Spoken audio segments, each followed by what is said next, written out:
بسم اللہ الرحمن الرحیم۔ السلام علیکم ورحمۃ اللہ وبرکاتہ۔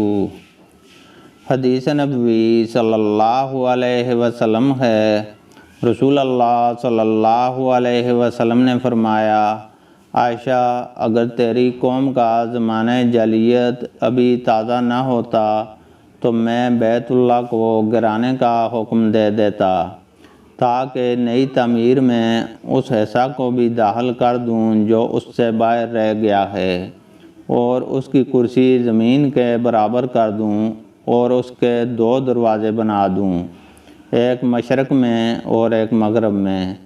اس طرح ابراہیم علیہ السلام کی بنیاد پر اس کی تعمیر ہو جاتی۔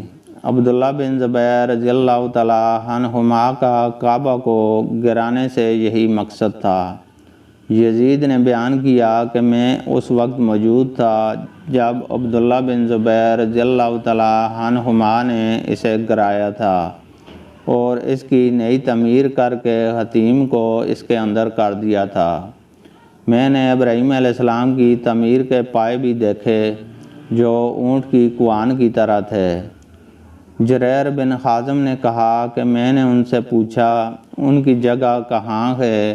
انہوں نے فرمایا کہ میں ابھی دکھاتا ہوں۔ چنانچہ میں ان کے ساتھ حتیم میں گیا اور آپ نے ایک جگہ کی طرف اشارہ کر کے کہا کہ یہ وہ جگہ ہے۔ جریر نے کہا میں نے اندازہ لگایا کہ وہ جگہ حتیم میں سے 6 ہاتھ ہوگی یا ایسی ہی کچھ۔ اللہ تعالیٰ سے دعا ہے کہ وہ ہمیں قرآن اور حدیث کو سننے، سمجھنے اور اس پر عمل کرنے کی توفیق عطا فرمائے۔ آمین۔